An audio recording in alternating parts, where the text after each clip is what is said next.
بسم اللہ الرحمن الرحیم۔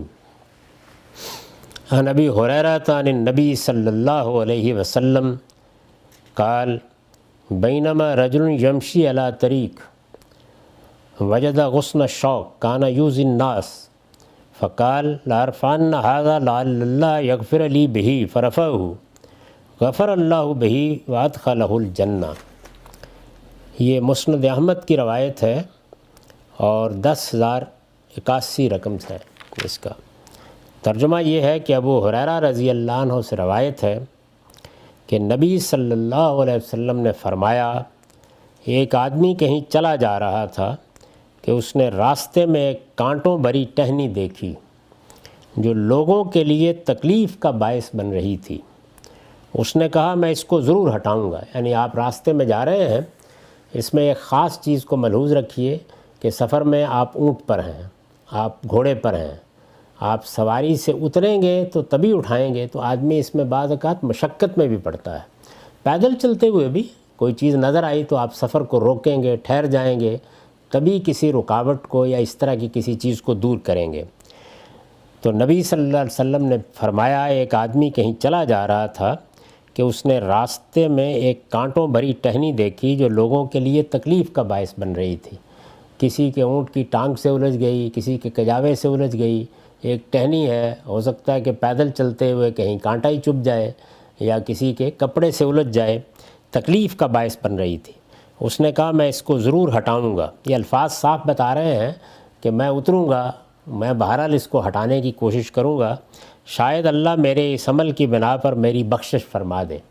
ایک بندہ مومن کے دل میں ہر اچھے عمل کے ساتھ یہ آرزو پیدا ہوتی ہے، اس لیے کہ یہ دنیا امتحان کی دنیا ہے۔ اللہ تعالیٰ سے جب انسان کو یہ ہدایت میسر آ جاتی ہے کہ میں یہاں ابتلا میں ڈالا گیا ہوں، تو پھر ہر لمحے ہر موقع اوپر انسان یہ محسوس کرتا ہے کہ میں کوئی ایسا عمل کر لوں جس کے نتیجے میں میرے گناہ، میری خطائیں معاف ہو جائیں، کیونکہ خطائیں ہو جاتی ہیں، گناہ ہو جاتے ہیں۔ انسان کا مسئلہ یہ ہے کہ اسے دوسروں کے ساتھ معاملات پیش آتے ہیں، اس کے اندر جذبات کا بھی ایک طوفان بعض اوقات اٹھ کھڑا ہوتا ہے اور خواہشات کا بھی ایک سیلاب اندر سے امٹ پڑتا ہے۔ یہ چیزیں انسان کا، بڑے سے بڑے انسان کا احاطہ کر لیتی ہیں۔ اس موقع کے اوپر گناہ بھی ہوتا ہے، غلطیاں بھی ہوتی ہیں، خطائیں بھی سرزد ہو جاتی ہیں، وقتی جذبات کا غلبہ ہوتا ہے تو بعض اوقات آدمی بہہ جاتا ہے ان کے اندر۔ تو اس وجہ سے ہر مرحلے پر اس کی خواہش ہوتی ہے کہ مجھے کوئی ایسا عمل کرنے کی توفیق مل جائے جس سے اگر میری کوئی خطا ہے، کوئی گناہ ہے، اور وہ ہوتے رہتے ہیں، تو اللہ تعالیٰ معاف فرما دے۔ تو اس نے یہ کہا کہ لأرفعن ھذا لعل اللہ یغفر لی بہ۔ یہاں یہ سمجھ لیجئے کہ ایسا نہیں ہوتا کہ ہر موقع کے اوپر اس طرح کے الفاظ زبان سے نکلیں، یعنی یہ انسان کے باطن کی تعبیر بھی ہوتی ہے۔ رسول اللہ صلی اللہ علیہ وسلم نے جب یہ واقعہ سنایا تو یہ ضروری نہیں کہ الفاظ نکلیں، بلکہ جو اس کے دل میں اس وقت بات پیدا ہوئی اس کو الفاظ دے دیے جاتے ہیں۔ لأرفعن ھذا لعل اللہ یغفر لی بہ فرفعہ۔ چنانچہ اس نے مشقت کر کے، آ کے، ہمت کر کے، رک کر، سفر کا داعیہ تو ہوتا ہے آدمی کے اندر، اس کو روک کر اس نے اس کو اٹھا دیا۔ فغفر اللہ لہ بہ وادخلہ الجنہ۔ سو اس نے وہ ٹہنی ہٹا دی تو اس کے صلے میں اللہ نے اس کی مغفرت فرمائی اور اس کو جنت میں داخل کر دیا، جنت میں داخل کر دیا۔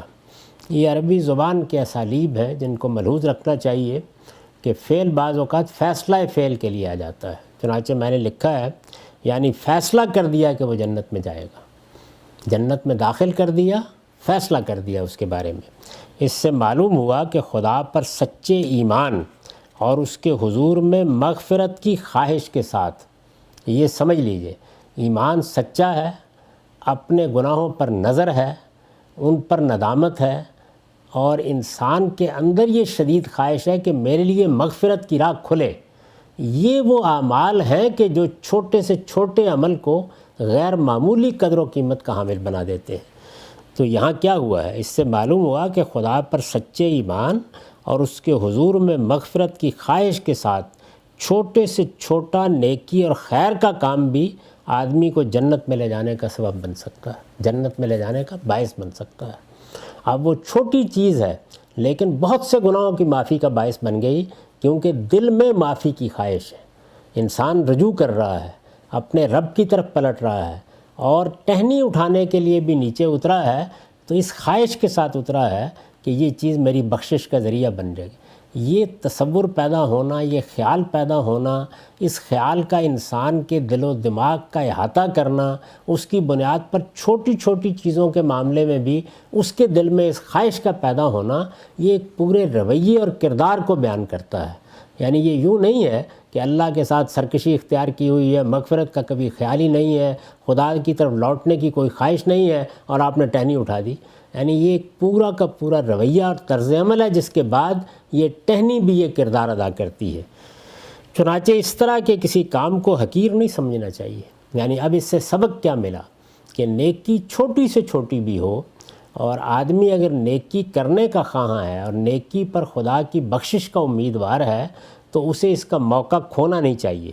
چنانچہ اس طرح کے کسی کام کو حقیر نہیں سمجھنا چاہیے، بلکہ آگے بڑھ کر انجام دینے کی کوشش کرنی چاہیے۔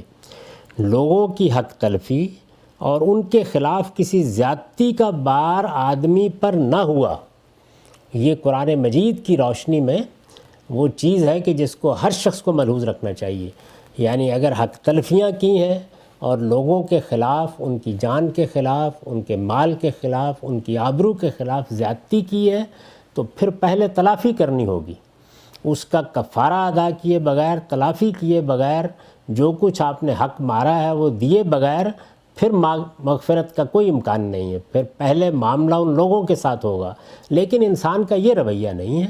البتہ اللہ تعالیٰ کے معاملے میں یا ان چیزوں کے معاملے میں کہ جو بندے اور اللہ کے درمیان ہوتی ہیں، غلطی ہو گئی، کوتاہی ہو گئی، گناہ ہو گئے، تو فرمایا کہ اس طرح کی چھوٹی سے چھوٹی چیز بھی بخشش کا باعث بن جاتی ہے۔ لوگوں کی حق تلفی اور ان کے خلاف کسی زیادتی کا بار آدمی پر نہ ہوا تو بعید نہیں کہ اس کے صلے میں ایک سچے صاحب ایمان کے دوسرے تمام گناہ معاف کر دیے جائیں۔ یعنی ایک ٹہنی اٹھانا بھی سب گناہوں کی معافی کا بن جائے، عمر بھر کے گناہ معاف ہو جائیں ایک چھوٹی سی نیکی کے عوض میں، اگر وہ اس جذبے کے ساتھ کی گئی ہے۔ لیکن شرط وہی ہے کہ حق تلفی کا بار نہیں ہے آدمی پر، لوگوں کی جان مال آبرو کے خلاف زیادتی کا بار نہیں ہے، اس کے لیے تلافی کا قانون بالکل الگ بیان ہوا ہے۔ اللہ اور بندے کے معاملے میں جو کوتاہیاں ہوتی ہیں انسان سے، وہ ہو سکتا ہے زندگی بھر کی معاف ہو جائے اور خدا کی رحمت اس کے حق میں جنت کا فیصلہ کر دے۔ وَمَا ذَلِكَ عَلَى اللَّهِ بِعَزِيزٍ۔ تو اس میں یہ سبق دیا گیا ہے کہ ایک بندہ مومن کا صحیح رویہ کیا ہونا چاہیے، اور اس کے اندر نیکی کی کیا طلب پائی جانی چاہیے۔ نیکی کی خواہش کے ساتھ، نیکی کی طلب کے ساتھ اس کو ہمیشہ یہ ملحوظ رکھنا چاہیے کہ میری ایک ایک چیز اللہ کے ہاں غیر معمولی قدر و قیمت پا سکتی ہے اگر میں رویہ درست رکھوں، میں اپنے آپ کو درست جگہ پہ رکھوں، اس صراط مستقیم کو اختیار کیے رکھوں جو اللہ نے میرے لیے واضح کی ہے۔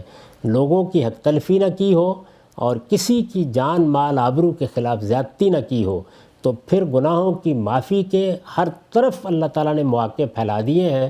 یعنی پھر وہی ہوتا ہے کہ نماز پڑھی تو معاف، جمعہ کے لیے چلے گئے تو معاف، گھر سے نکلے اور عمرہ کرنے کا ارادہ کر لیا تو معاف، یہاں تک کہ ایک ٹہنی اٹھا دی تو معاف۔ تو یہ وہ قانون ہے جس کو اس کی روح میں اتر کر جان لینا چاہیے تاکہ اس میں غلط فہمی نہ ہو۔ بعض لوگ اس طرح کی چھوٹی چیزوں کو دیکھتے ہیں تو یہ خیال کرتے ہیں کہ اب ہم آزاد ہو گئے ہیں، جو جی چاہے کریں، بس کچھ نیکی کا کام کریں گے اللہ تعالیٰ کے ہاں بخشش ہو جائے گی۔ یہ ایک پورے رویے پر اللہ تعالیٰ کی طرف سے پیغمبر نے مغفرت کی بشارت دی ہے۔ وآخر دعوانا الحمدللہ رب العالمین۔